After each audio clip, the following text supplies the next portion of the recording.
And good evening. Welcome back to Harvard Hillel and our mostly online speaker series. Tonight we have a real privilege to hear from two incredible rabbis, Rabbi David Wolpe and Rabbi Sharon Brous. Rabbi Brous is the senior and founding rabbi of Ikar, a Jewish community that launched about 20 years ago in 2004 to reinvigorate Jewish practice and inspire people of faith to reclaim a soulful, justice-driven Judaism. Her 2016 TED Talk, Reclaiming Religion, has been viewed by more than 1.5 million people.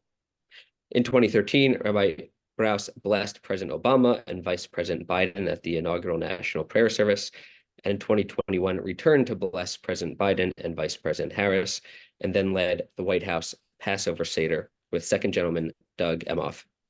She was named #1 on the Newsweek and the Daily Beast list of most influential rabbis in America, and has been recognized by the Forward and the Jerusalem Post as one of the 50 most influential Jews. She's author of the recently released The Amen Effect. I read it here on Kindle, so I can't actually hold up a cover, but a really beautiful, beautiful book. And there was an excerpt of it or an adaptation in the New York Times just a couple of weeks ago. Sharon, we're really blessed to have you with us. And I also want to say, in so many of the leadership training programs that I've done over the last few years in Jewish contexts and non-Jewish contexts, you come up as an incredible example of someone who has built a community, knows how to do community organizing, is really infusing love and care and soul into building a religious community. And so much of that comes off also in your book. And I highly encourage everyone to read it. I'm sure most of our audience is already familiar with you, but I just want to thank you. We've never met in person, but just from afar, you've inspired me so much. So thank you. Happy to be here with you. Rabbi David Wolpe is joining us now for the third time. He's a visiting scholar at Harvard Divinity School, the inaugural rabbinic fellow at the ADL, and the Max Webb Rabbi Emeritus of Sinai Temple. Named the most influential rabbi in America by Newsweek, and one of the 50 most influential Jews in the world by the Jerusalem Post, Rabbi Wolpe has written 8 books, including Why I Be Jewish, Making Loss Matter, Creating Meaning in Difficult Times, and Why Faith Matters. He's also authored weekly columns at Jewish Week and Jerusalem Post. Between each of you having been named the most influential rabbi in America, I think we may have just called this either the World Championship of Rabbi or maybe, Iron Rabbi, special ingredients, Torah, Israel, anti-Semitism, and we could have let you both run with that. But actually tonight really is about Rabbi Brous's book, and Rabbi Wolpe will be conducting this evening's interview. I'm going to hop off in a moment. Just a reminder to everyone, you should see a Q&A icon at the bottom of your screen. If you want to ask a question, you can go ahead and type it in there. And if we select your question, we'll promote you to come on, turn on your audio and video and ask your question directly. As a result, I ask, please only write a question if you're interested in being part of our audience or coming on being a panelist, and do so by name, not anonymously. That way we can know exactly who you are. So I'm going to come back on in about 35 minutes or so, but it's my pleasure now to turn the floor over to Rabbi Wolpe and Rabbi Brous. So first of all, thank you.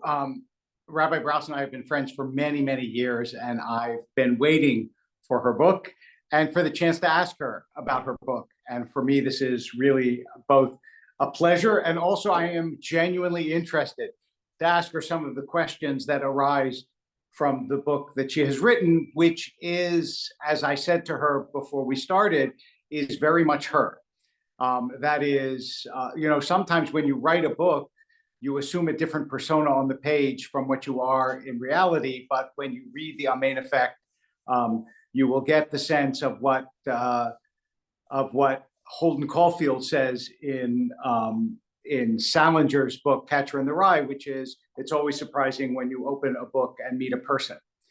And that's what I want to start by asking you about, which is, as you know very well, all of us who are in the rabbinate have a public-facing persona because we have to build community, we have to speak publicly and so on. But your book is filled also with very intimate moments. And I wonder how much you see a contradiction, or do you see a contradiction between Rabbi Brous, the community builder, and Rabbi Brous, the person who sits and holds people's grief? That's such a beautiful question. First of all, I'm thrilled to be here with all of you tonight and with my friend, Rabbi David Wolpe. So thank you for reading the book with Karen, starting with such a tender question. Yeah, I think part of the message of the book is my growing realization some years into building this community that it was an inauthentic way to live, to dream of and speak about and preach about building a kind of world that I wasn't also fighting to manifest in the most intimate relationships in the community itself. And so it's not that we were ever unkind to each other.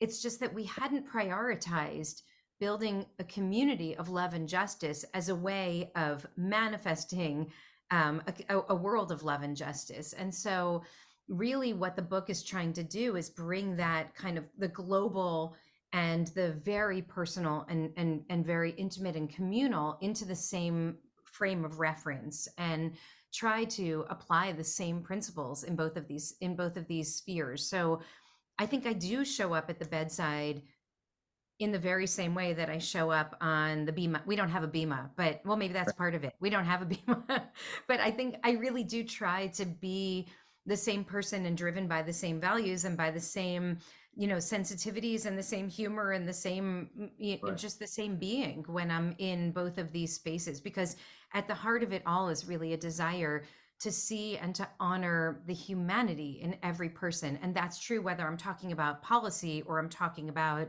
a human being who's just been diagnosed with a terrible illness.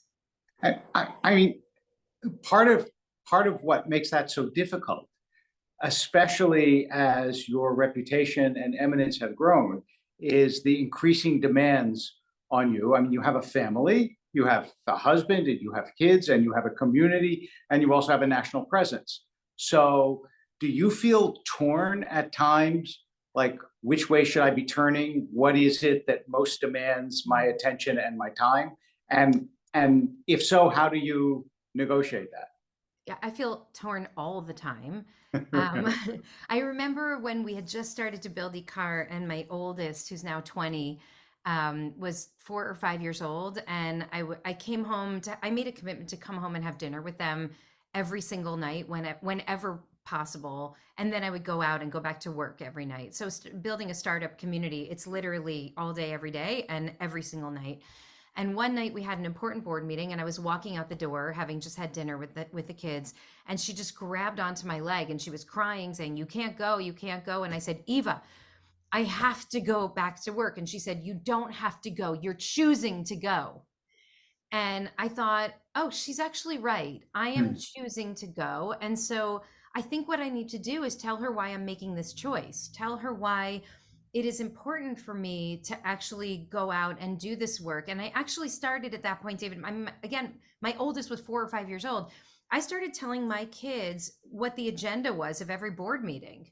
Like, what are Wow. the important issues that we're struggling with? And what are the values behind those issues? And what are the difficult budgetary calls that we're making? And why does that matter? Because I wanted them to understand that the work is about building a better reality, a better Jewish community, and ultimately a better world, which I think will also be a way that I can help parent them better in the world by working to bring more love into the place that they're growing up in. So I always feel torn. I mean, you're always choosing between really important and good things to do. Am I going to go, support a friend? Am I going to go to this shiva? Am I going to that hospital visit? We can't actually do everything. And thank God, we have this incredible team at Ikar now. So for many years, I was the only staff person, and then I was the only rabbi for a long time after that. And now we have this pretty robust clergy team. And so we're all in this together, kind of sharing the work. So I can't do everything, but at least I can be in relationship with the people who are helping me do it. So I want to make clear that the book is not about politics. And I want to get to the intimate part, which is, I think, at the heart of the book. But there are like larger implications, obviously, to the work you Yeah. do, and you have been politically involved. And so I think I'd like to know more about the parallels between what's going on in the political sphere and what goes on in the synagogue, in the sense that, as you know, like for me, since my synagogue was politically divided, what happened in politics profoundly affected my community.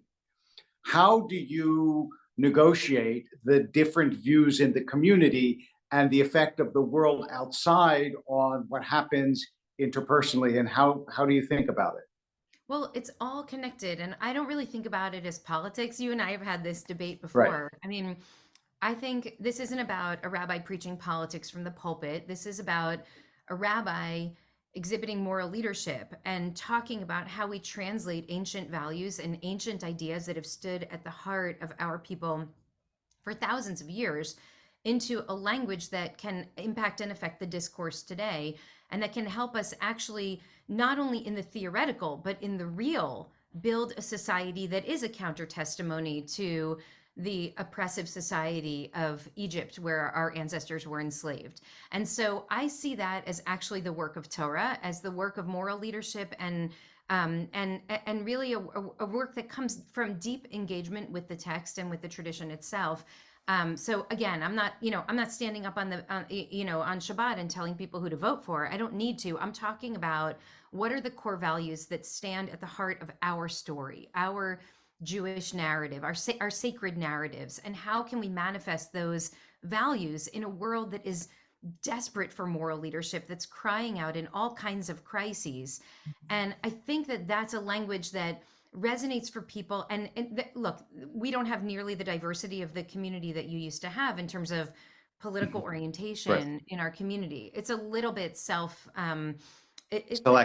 self-selecting. But I think there are people who disagree with me all the time, and they actively disagree with me, but they understand that it's values driven, that the ideas that I'm bringing come from Torah, and I'm translating them in a way that challenges them. And so we talk about those things. And I think that that's a really critical piece. So I now want to make the transition, because both you and I think have had this experience in different ways. When people disagree or there's any kind of tension, but then all of a sudden you have to show up as a rabbi. Yeah. And the other stuff generally melts away, and you tell a lot of very powerful experiences of tragedies in your community. I wonder if you would talk about the ways in which the interpersonal actually transcends anything that is public, intellectual, political, not personal. This is something I really wasn't prepared for in rabbinical school. I mean, we talked about pastoral care, but I didn't understand it until my first Shiva, when I was officiating in a house of mourning, and I just got swept right into the center of the room, right where the mourners are. And they're looking to us to find a way to make order out of the disorder of our lives when our lives are broken. And then we meet with a couple that's about to get married, or a couple that's struggling and maybe on the verge of divorce, and we're just swept right into the rawest and most intimate moments of people's lives. And in some way, we are not trained for that, and we have to learn how to hold people's hearts with incredible curiosity and care. And that is the holiest and most humbling part of the work, I think. I mean, what people see is the preacher who gets up on Shabbat morning or Friday night and the Kol Nidre sermon that goes viral. But what it actually, the most sacred moments are those moments of profound connection that we have with people. I mean, you've shared some of these moments that you've had with me, and over the years that you've had with congregants, you've shared with me. And we all have these moments. It's in the quiet spaces in between. They're usually around liminal moments in people's lives.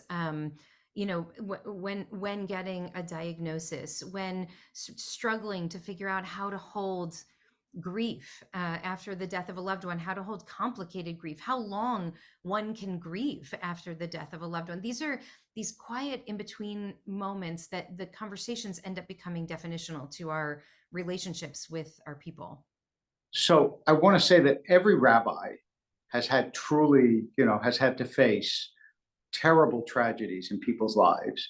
And yet there are some tragedies that when you hear about them, you think, oh my God, not only for the people, but for the rabbi who has to deal with this is truly beyond the tragedy of, almost want to say, the normal tragedy of life. And I wonder if you would be willing to share with us what is for me one of the most powerful stories, both when you were going through it and now, which is what happened to Ruby and Hart, and what that meant to you as a rabbi and as a human being and a Jew. Yeah, thank you for asking and for lifting up their names. A terrible tragedy occurred in our community a few years ago, 5 years ago, when a beautiful family that is very dear to me was driving with 2 kids and 2 parents, driving to Joshua Tree for a short vacation, and they were hit by a drunk driver. She was driving over 90 miles an hour on a desert road with no lights on, headlights on, and she just smashed into their car, and both of the children died. And the parents walked away from the accident and had to figure out how to navigate life after the totally unimaginable tragedy that they had just encountered. Ruby and Hart were 14 and 17. They had grown up in our community. They both became B'nai Mitzvah at Ikar. We knew them well. We loved them. They were both hilarious and brilliant. And Ruby was an artist, and Hart, I mean, just the most delicious, wonderful people. And it was so shocking that literally when Gail called me to tell me what had happened only hours after the crash, she said that they had both died, and I thought, I must have misheard her. There's no way that both of her children have died. And navigating that tragedy with this family, I began to realize how central this act of the act of love, how central love had become to our communal encounters. Colin, by the way, goes on to write a book called Finding the Words, which if you haven't read, is an incredible book that you must read. Just this brutal and brilliant accounting of what it was like for him and for his wife, Gail, to navigate this time. And he's hilarious, and he's so smart and such a great writer.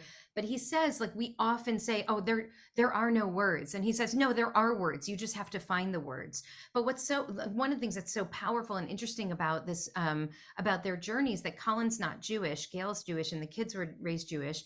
But they navigated grief with Jewish ritual. And so we started to see how daily morning minyan and saying Mourner's Kaddish and community showing up and the intensity of the experience of Shiva and Shloshim and Yartzeit and Yizkor, all of these marker moments that we have in our Jewish calendar were actually such a brilliant container to hold grief after the absolutely impossible and unthinkable has occurred.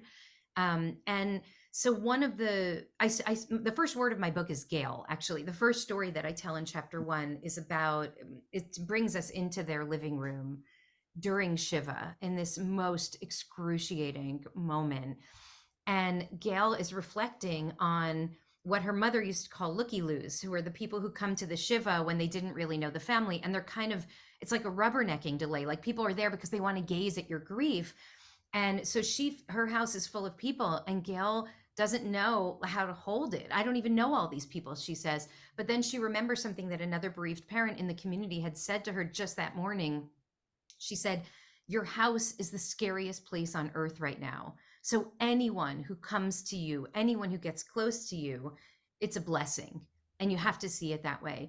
And it was such a profound moment, both for me, reminding me as the rabbi drawn into this raw, intimate moment, completely unprepared for it, because how can anybody be prepared? You can take every pastoral, class, pastoral counseling class, in the seminary could offer. You'll never be prepared for that.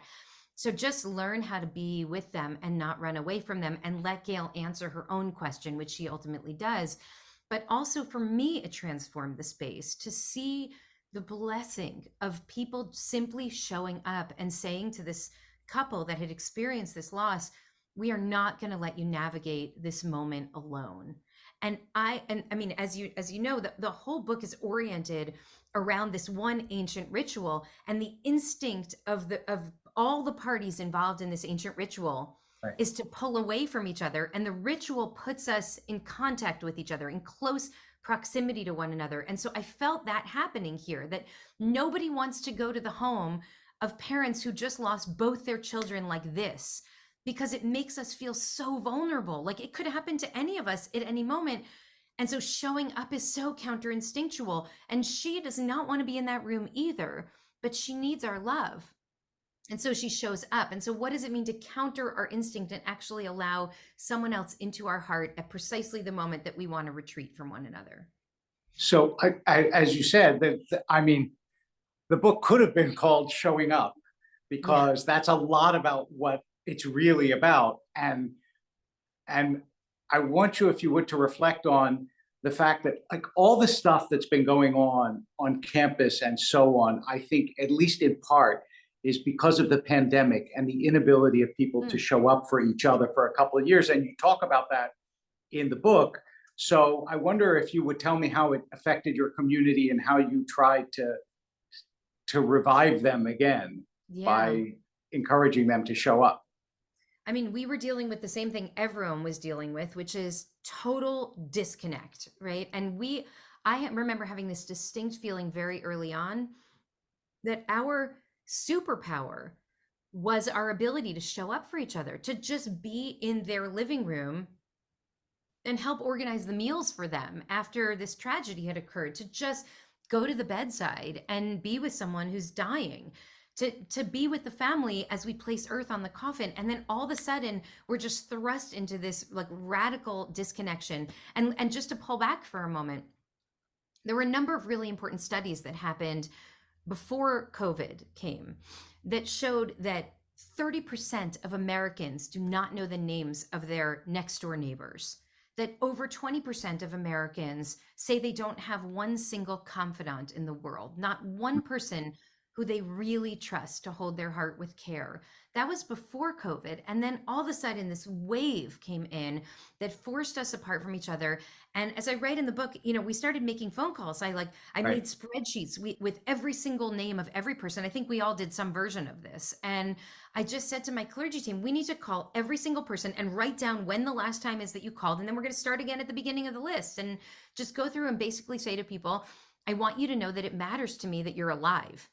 And the reason that we did it was because I was just randomly checking in with people. And I talked to one young woman who said that literally coming to Shabbat services at Ikar was the only time that she felt seen in the world, that she felt that anyone cared if she was alive or dead. And now that she couldn't come on Shabbat, she said, I literally could disappear tomorrow and no one would even know. Like it could take years for them to even find my body. And it was such a shock to realize that how profoundly disconnected we had become. So I realized we just could not let anyone disappear, that we had to retether ourselves to each other.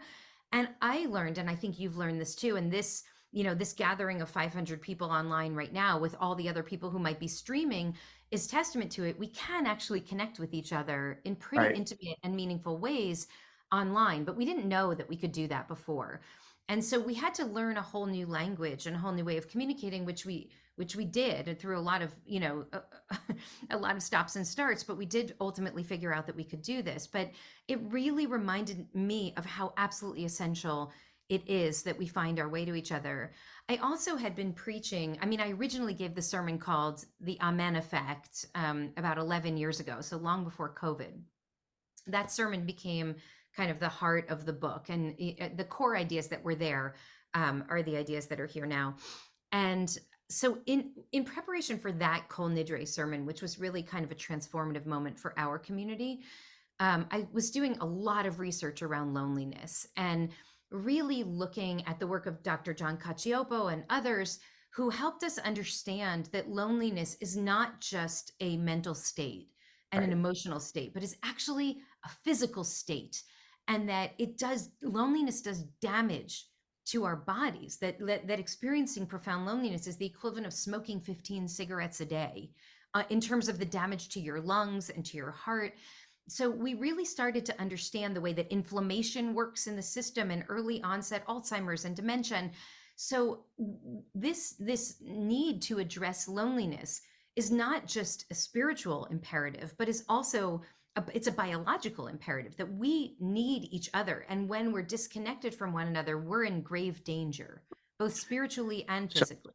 So I want to actually, on that, one of the things that you've done, and you talk about this in the book, is you have reached out to people who seem like people you would never talk to. Somebody who wrote a very anti-trans post, an ultra-Orthodox settler whose political views were radically different from yours.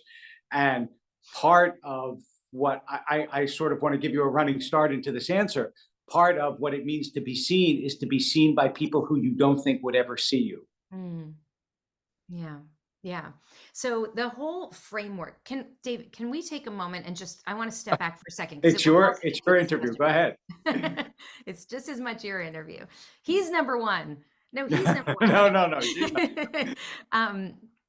So the ritual that I mentioned earlier, for folks who haven't read the book yet, I just want to take a moment and explain the ritual because I think it will help us. You're jumping us to chapter 8, and so it will give us a shared language. So the ritual is actually a pilgrimage ritual. It was used even when it wasn't pilgrimage, but it was especially dramatic during times of pilgrimage in ancient times. It comes from the Mishnah, from Midot 2:2, for those who are checking on Sefaria right now. It's a pretty terse text, but it tells the story of what would happen when Jews would ascend to Jerusalem, a city on a hill, from all across the land and from the diaspora. They would then climb the steps of the Temple Mount, and then they would enter under this giant entryway, and they would turn to the right, and they would circle around the perimeter of the courtyard of the Temple Mount en masse. Hundreds of thousands of people would do it. And as I'm envisioning this, I always think about the Hajj. I always think about Mecca, because it's the closest kind of contemporary model that we have for this. It's so powerful to see all this massive humanity engaged in the sacred work of pilgrimage together.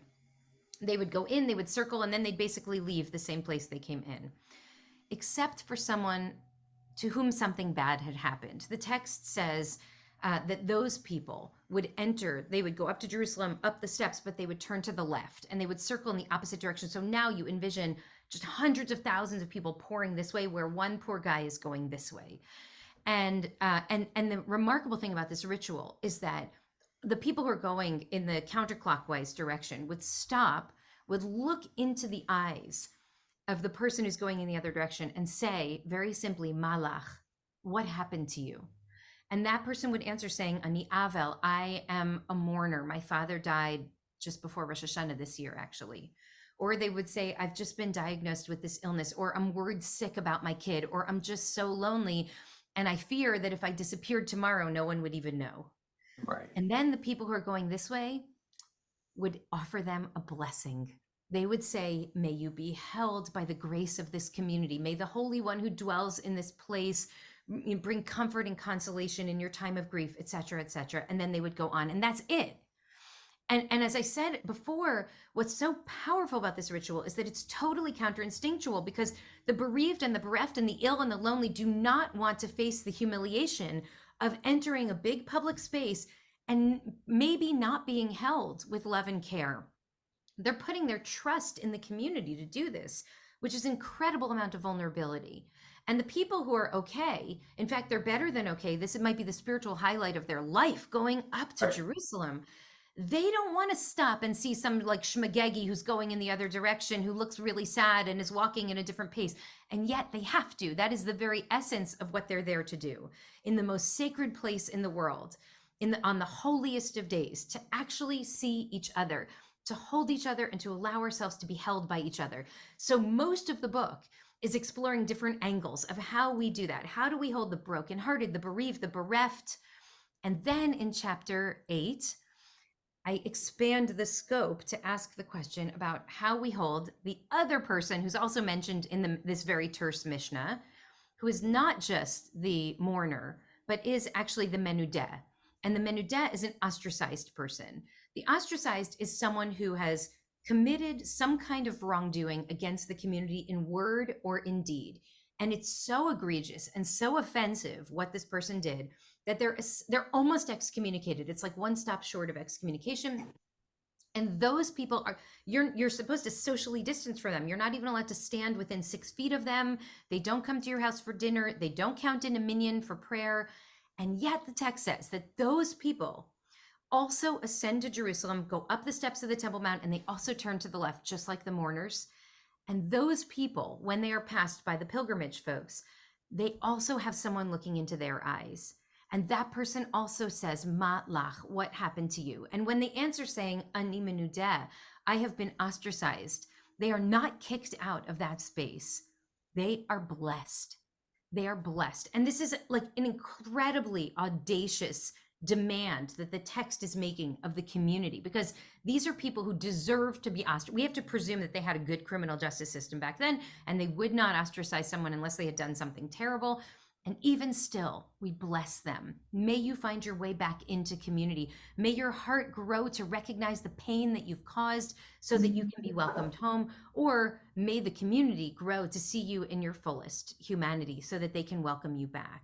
And now, to answer your question like a rabbi, 10 minutes after you asked it, I'll just say, Oh, no, I'll just say, if anybody doesn't want to read your book after that, I don't understand them. I think yeah, that could be like, there you go. That's what you'll get and more if you read the book. But now go ahead. Now you can answer the rest of the question. I feel like I've been describing that this book is essentially just a love story between a girl and a Mishnah. I mean, I fell in love with this Mishnah 20 years ago. It has shaped my understanding of the human condition in such profound ways. But chapter 8, that what you're referring to in these encounters that I had with a number of the folks who I mentioned here, and of course there are many more because I'm relentless, Right. and I just I put myself into these really uncomfortable situations because ultimately I really believe that most people are at their core good people, and I want to try to touch the goodness, the nikudat tova inside of each person. So I keep putting myself out there.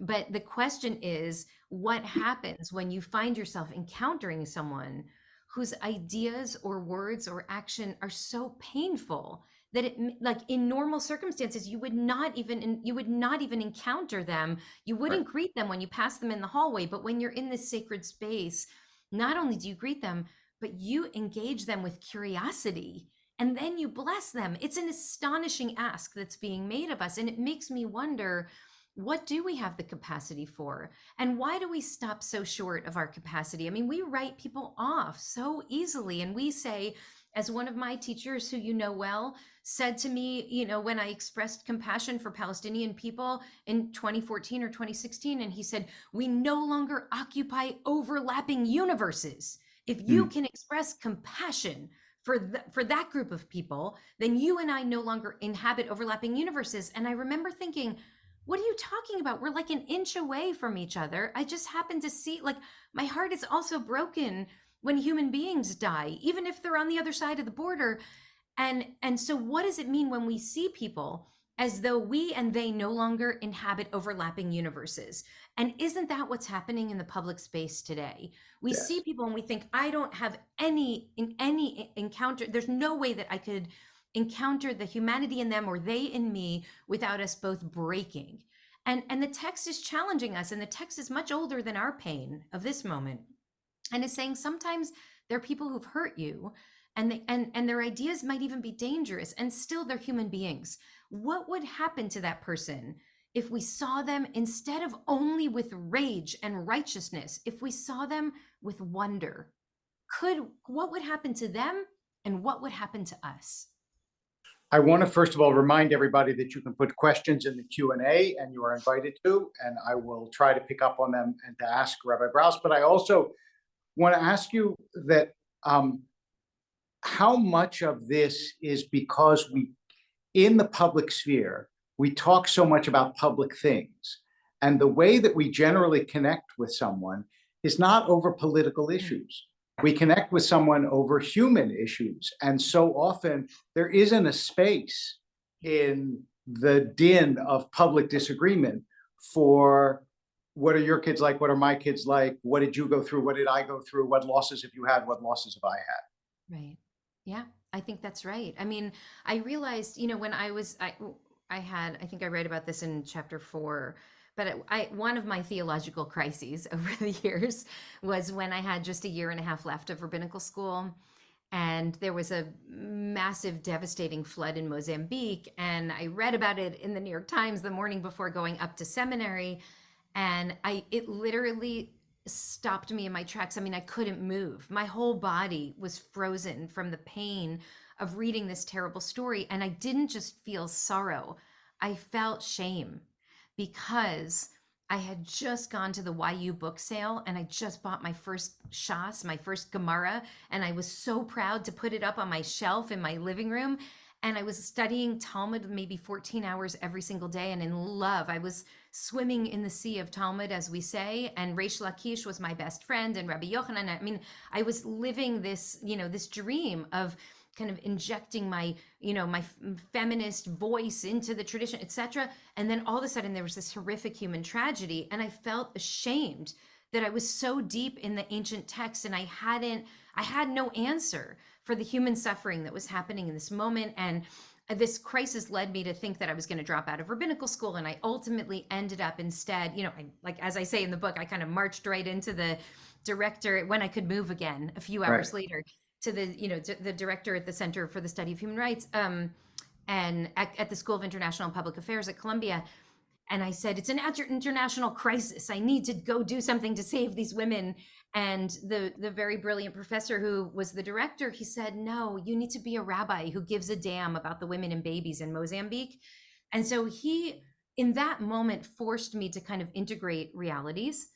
And what I ended up learning in the next year and a half, when I engaged in a pretty serious course of study, I stayed in rabbinical school. I studied for a master's program with him in SIPA in the law school at Columbia.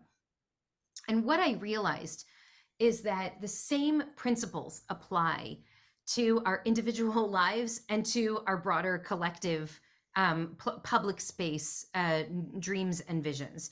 The same failures will thwart our attempts to do well at home and to do well out in the public space. And the same tools can help us heal in both of those spaces. So the tools I was learning at 116th Street about how to reintegrate former child soldiers into their homes post-conflict in Sierra Leone and Liberia were the same tools that I could then apply when I was giving pastoral care, when I was, studying pastoral care in the seminary, and then in my years as a pulpit rabbi. So the personal and the global are rooted in the same values, the same principles, but we don't often use the bridge in the same way. And so I think what you're pointing to is we meet each other out on College Walk and you're screaming one thing and I'm screaming another thing, and we fail to see the humanity in each other. And how can we find the overlapping values, the space where the two of us both care deeply about our children and want them to go to bed safely, where the two of us both, worry about our future and worry about the future of the planet. If we could start the conversation there, how could that impact the broader public space? So ultimately, I came to realize that we have to integrate these ideas, and that the dynamic tension that we experience interpersonally is also similar to the tension out there. And just as I wouldn't say to a couple that's fighting on the cusp of divorce, you tell them all the reasons you're right, and then you come back and give better answers about why you're right. I would not say to someone who's confronted by an aggressive protester on campus, you just need a better rhyme. You need a better counter protest. That doesn't work. What we know that works is we say, where's the common ground here? And let's start not from the margins where we disagree, but let's start from the core where we actually can see each other as human beings who actually are all in pain, all experiencing sorrow and anguish, and all can dream about a different kind of future. So what makes it so hard to listen? Because a lot of what you're talking about comes down to being able to listen as opposed to just react. Why is it so hard for us to listen? I think we fear that hearing another person's narrative, that hearing about another person's pain will in some way diminish my claim to my own victimhood and to my own righteousness. And in fact, what we know is that, we can speak in general abstractions, or we can speak specifically to Israel, Palestine, to Israeli suffering and Palestinian suffering. We're all in pain. We are all in sorrow. And actually, I have believed for many years that the particular pain that Palestinians express that they feel whenever I talk to Palestinian friends or listen to Palestinian lecturers, the pain that they express, the sense that the world has abandoned them and does not care about them, the yearning for home, the need for self-determination because you just can't count on the world to be there for you. when I hear that, I think, oh my God, there is a people in the world that is very well suited to empathize with those experiences because of our own historical experience and because of the way that we feel so much pain and so much sorrow in the world. And so I think it's hard for us to hear one another because we think if I validate Nakba, then I'm going to be invalidating Yom HaAtzmaut. I'm going to be invalidating the rightness of the state of Israel's existence and of the miracle of the state of Israel. And my answer is no. We can see all of this. Our hearts are capacious enough to hold it all, to hold the fact that you are in pain and I am in pain, and I don't want any human being to suffer. And my feeling, my feeling of anguish when I hear about suffering of another people does not diminish my connection to my own people. If anything, it only reinforces my connection to my people. It's precisely because I'm part of a family that experiences pain that I feel for people whose families are experiencing pain. So I think that we have the wrong idea about that suffering. And me showing up for Gail and Colin does not diminish my connection to my own kids. It actually makes me love my kids more, right? Because I understand how precious life is. And so this is the weaving of the universal and the personal. So we have a couple of questions from the audience that we are going to now, Rabbi Passo is going to, I think, elevate them to videohood and have them ask you directly. Please go ahead. Yeah, I'll do that. Just give me 1 second. I want to take a moment also to dedicate this evening's program to my dear friend, colleague, and mentor, Barbara Brous. Barbara has done a lot behind the scenes for this program, starting from the very beginning, now almost 4 years ago, providing input, incredible wisdom into the guests that we've had, and being a tremendous thought partner for me. So I think Barbara's watching. I just want to thank you so much, Barbara. Thank you, Barbara. Thank you, Barbara. I'm going to turn now to our first question this evening. Donnie Satlow is a friend and often in Cambridge and now I think in New York. And Donnie, it's great to see you in person or online. Please go ahead and ask your question. Hello, Rabbi Passo. It's great to see you. I am, as a matter of fact, in Philadelphia, where I'm teaching at Jack and Barrett Hebrew Academy, where I believe a couple of you went to school. My alma mater. And mine. Yes. So I see your book every day when I walk past the bookshelf of my books. Which book? Still hasn't sold, huh? Anyway. But anyway, to you, Rabbi Brous. There was a point in my life where I was very active in the ultra-Orthodox community. And looking back, I think the reason that was because it felt very close-knit and it felt incredibly supportive. And one of the reasons I felt was very supportive was because of a certain amount of shared language, where there's shared language and shared norms. And one of the things that I struggle with a lot, teaching in a pluralistic school, but also in general in the Jewish community, is kind of how you are able to balance that, right? How are you able to take this commitment to the particular that might create a certain amount of barriers to entry and access in order to actually know that knowledge and get that shared language, while also kind of being able to be aware of kind of what goes on outside of your community and be kind of open to helping other people and kind of be part of a more universal narrative? I know it's a light question, but I just kind of wanted to throw it out there and see what you think. All right. Thank you. Thank you, Donnie. Thank you for that question. I have always felt that my tribal commitments enhance and fuel my universal commitments. I'm not sure I'm answering exactly, so tell me if I'm not, but I've always felt that the depth of my attachment to Torah and to God and to Jewish history and to the Jewish people is what makes me yearn for a society of love and justice, not only for my family, but for everyone. And that those things are actually not in conflict at all, but make perfect sense. I mean, again, going to what I was just saying to Rabbi Wolpe a moment ago, I mean, it's precisely because I feel such a deep love of my own children that I want all children to grow up in a world where their lives will be dignified and where they can love and be loved. And I even remember when I was in the hospital giving birth to my oldest child, I mean, the care was extraordinary. I was in an incredible hospital here in LA. And I just remember being in labor and delivery thinking, oh my God, imagine what the world would look like if every single person going through labor and delivery had this kind of love and care. So could we translate the love and the desire for a better world that we have for our own and expand that out to everybody? I think that is actually one of the what Torah intends us to do by taking us in, I mean, as I imagine you well know, as a Jewish educator, the most often repeated commandment in Torah is that is with regards to loving the stranger, that we need to treat the stranger with love and with care, because our core experience of suffering teaches us that we need to dream of and build a world in which nobody suffers. Not just Jews don't suffer, but in which nobody suffers. And so that's how I think my heart feels both deeply connected to the particular and also very enriched by this broader, more universal vision. Of course, it's complicated. And if you want to follow up and ask me, isn't that even much more complicated by October 7th and the aftermath? I'm happy to address that. Of course, it's complicated and it's painful, but that's just the truth of it.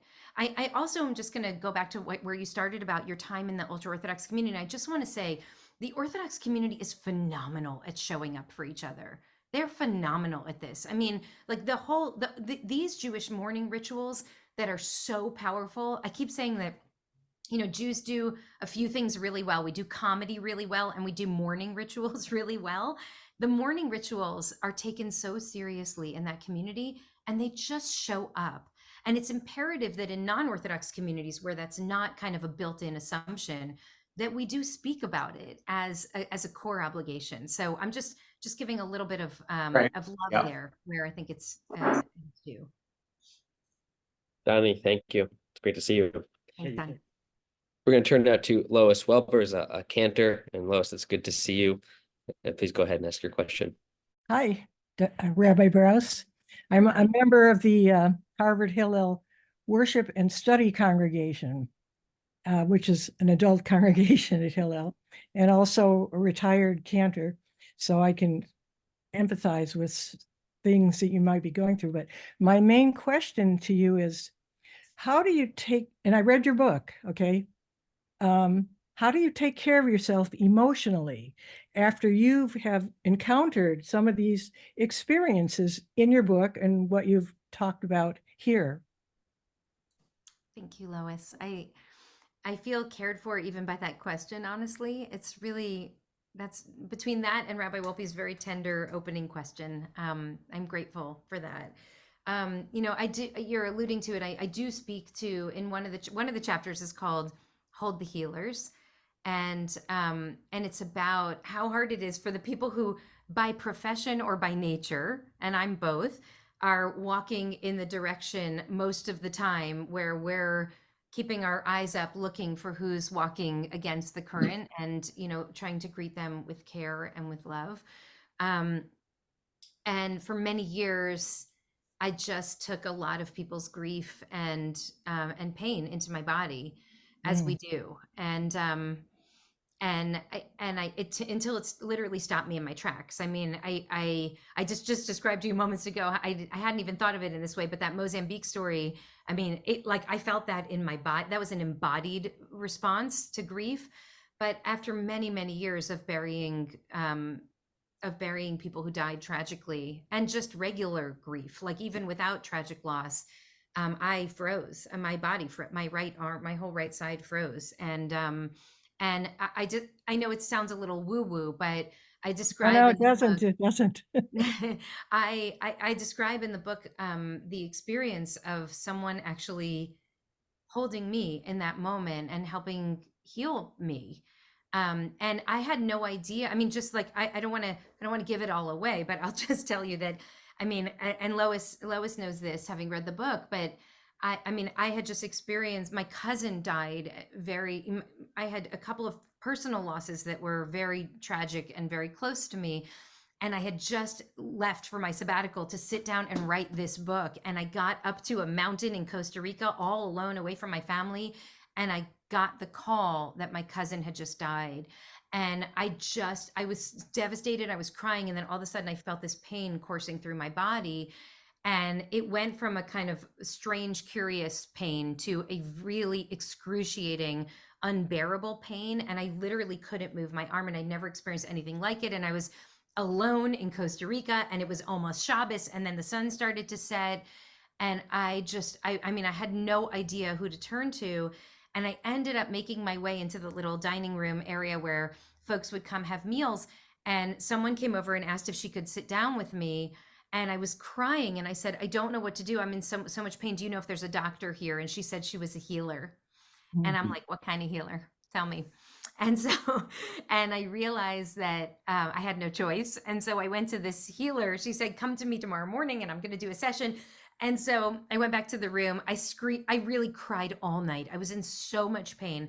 And I came to see her in the morning, and she just touched my arm and she said, who died? And I was like, what are you talking about? And she said, who died? This is grief pain. And I said, my cousin just died yesterday. And she said, can I touch? And she touched my arm and my neck. And she said, actually, this isn't grief from one person. This is grief from many, many people over many years. She said, what do you do for a living? And I said, I'm a rabbi. And she's like, what's that? And I said, it's like a priest, but Jewish. And she said, oh, you bury people. She said, if you're wondering where the grief lives, it's right here. The grief is living in your body tissue. And if you don't get the grief out of you, as my sister says, if you don't metabolize the grief, it will metastasize in your body. And so I mean, I never would have stopped. I don't do self-care. I never would have stopped had the grief not stopped me. And then I learned this important lesson, which is like, this is not about heroics. If you want to be in the work for the long haul, you actually have to take and not put up a guard and not let anyone's pain in. I want to connect with people in pain. I want to meet sorrow with sorrow. I want to meet vulnerability with vulnerability. And I cannot do that work if I don't also find a way to allow myself to be held. And now as a mourner this year, I've had to adjust to what it means to actually be standing up in a room and have people give offer consolation to me. And the whole time during the first several nights of Shiva after my dad died, I was running over to people saying like, how you doing? How's your mother? How was your surgery? How are you? And finally, my husband, David, and Melissa were like, you need to sit down and be a mourner and just let people care for you. And so I'm constantly relearning this lesson. But the answer is the only way that we can do this work is if we let other people also hold us. Okay, we have just a few minutes left. So Rabbi, go ahead. Who are we calling on next? We're going to go first to Jessica Sweether-Dayhart, and then Barbara Gross has a question also. So Jessica, it's nice to see you, and hopefully we can get time for both questions. Hi, Rabbi Brous. I have a question for you, and it's, what do you do in those moments, whether it is with October 7th or after the grief of a parent, where, and you know me, as somebody that leans towards grief and leans towards listening and understanding, but that somebody who you love and who believe loves you pulls away and walks away or leaves. And I see this with beloved friendships, not only my own, but of other people's after October 7th, but also with siblings, after the death of a parent, where there's these fractures that happen, and try as you might of leaning towards, like, what do you do when the person you're leaning towards again and again isn't leaning towards you and is in fact hurling themselves away? Right. This is such a painful question because we can't actually control anyone's behavior other than our own. And I mean, I remember David Hartman said once years ago in Jerusalem, he said, I spent 20 years in therapy in order to realize that I can't change my mother, right? Like I can only change myself. And sometimes not so good at changing ourselves. I just want to say, I just want to throw that in. Not like we're always great at that either, but go ahead. Yeah. I mean, Jessica, I want to say to you that I feel that we collectively cut people out of our lives too easily and too soon. We assume that there's no way to find our way to each other when sometimes there is just a hint of a shadow of a glimpse of some possibility. And also some relationships can't be healed because the people who should be walking this way are pulling away from you instead of pulling toward you. in which case we have to find ourselves in relationships with people who have the same yearning to lean in that you do, and will hold your heart with care. When the people who are brokenhearted don't want to show up in the public space because they're afraid that they won't be held with care, that's not crazy. That's because they know from experience that often we're not held with care when we make ourselves vulnerable. And so I think we have to try, but I also think we have to understand that other people, because of their own limitations, may not be able to be what we need them to be in the world. And, you know, I gave a Kol Nidre sermon one year about called Plan B. And it was after hearing a graduation ceremony of all first gen college grads. The speech was called Plan B Sucks, and the speaker had everyone chanting, Plan B sucks, Plan B sucks. And my sermon was like, Plan B is not so bad. And sometimes you can't get to Plan A, and you have to declare Yeush. You have to declare a kind of like, I'm moving on from this dream that this can be mended because this person is not capable of it. I just would say we move on too quickly generally. And so we should try. And at some point we know that it's not going to work. And then we have to tend to our own hearts with love and care. Barbara, you get the last question. Jessica, thank you. And Barbara, you should be able to turn on your audio and video. I am deeply honored, Donnie, by your recognition. You know how much I admire you and your incredible work.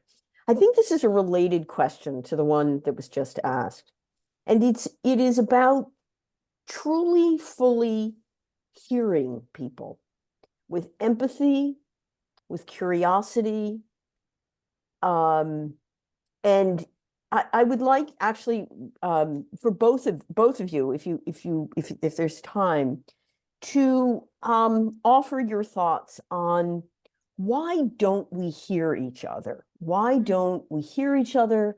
And what does it take to truly listen to one another in our world that is full of distractions? So if I'll give either my or both of you answer, could and then comment on we'll that. let Rabbi Brous take it out. My friend Joseph Epstein says Jews don't listen, they wait. And I think that one of the reasons we don't listen to each other is because we so want to say what we want to say that we're just like, please finish talking. And when you finish talking, I will tell you what you should think. And that interferes with our being able to actually hear what is being said to us. And because Rabbi Brous is going to take it out, I just want to take this opportunity to say what a joy and an honor and a pleasure it is to learn from my friend and my colleague. Thank you, Rabbi Passow, for putting this together. And thank you, Rabbi Brous, for writing this wonderful book and for this beautiful teaching. Thank you, Rabbi Wolpe. I have no idea what you were saying because I wasn't listening. I was just waiting. Yeah, I mean, I think this is one of the great challenges of our time. Brian Stevenson says that you cannot understand a person if you can't get proximate to them. And we're afraid of proximity. We're afraid of what will happen if we get proximate to another person's pain. If we really understand someone else's heart. And I think I would caution us against that kind of the kind of retreat that we engage in. I mean, I'm just going to tell you very quickly as we close that I was obviously, aside from the shock and anguish and grief of the atrocities against our people, our family on October 7th, I felt so stung by the sense of abandonment by so many people who were deep in the work that I have dedicated my life to, the work of building a more just society. And we have this very beautiful multiracial, multi-faith group here of leaders in LA. And we spent 20 years building this coalition together, and we really show up for each other. And there was a lot of silence after October 7th. And it was very painful. And I waited a few days, and then I finally reached out to a friend who's Palestinian American. And I said, I'm just checking in. How's your family? Which was hard for me because he didn't do that for me. He didn't say, how's your family? And he responded that 2 of his immediate family members had died that morning in Gaza. And it just broke my heart. And I realized I can grieve with him and also grieve with my own family, and also worry about literally my family that's living in Israel, and also my board members. 2 of my board members of our progressive LA shul had family members that in the entire family was abducted and brought into Gaza. And I was so deeply enmeshed in their stories and the struggle to get them back. And I could also feel my friend's loss, the depth of his loss and his worry. And it didn't diminish me in any way. It didn't make me love my family any less. And so I think that we have to get proximate with each other. If you don't have a Palestinian friend who you can call and say, how's your family doing? It's much harder to do that. And so I know that when we're in the depths of anguish, trauma, and fear, it's really hard to build bridges and to strike up new friendships. But we have to find our way into relationship. And I think we have to start talking about the morning after, not only over there, but also over here. What would it take for us to put ourselves into environments where we can look at each other, listen to each other, share our own pain, and actually hear about other people's pain, and know that that only grows our own humanity. And it only allows us to see others as fully human too, because at the end of the day, we are all created in God's own image. That's what the Torah says. It doesn't say, my tribe is created in God's image and yours isn't. And so can we honor the image of God in every human being? That doesn't make me love my kids any less. Once again, the book is called The Amen Effect. It has a much nicer cover than my Kindle, but the words inside, there you go. There we go. See, it does. And buy it and read it and be enriched by it as we've been enriched by Rabbi Brous tonight. So thank you all. Thank you so much. Thank you, Rabbi Passo, and thank you, Rabbi Wolpe. Thank you. Thank you, Rabbi Wolpe, for conducting the interview, and Rabbi Brous, again, book is extraordinary, and this interview is extraordinary. I am very grateful, and I know that our audience is as well. Thank you. Thank you. Have a wonderful evening, everyone. We exceeded capacity, so if you know someone who couldn't get on the Zoom, video will be available immediately on our Facebook page at Harvard Hillel. Have a good night.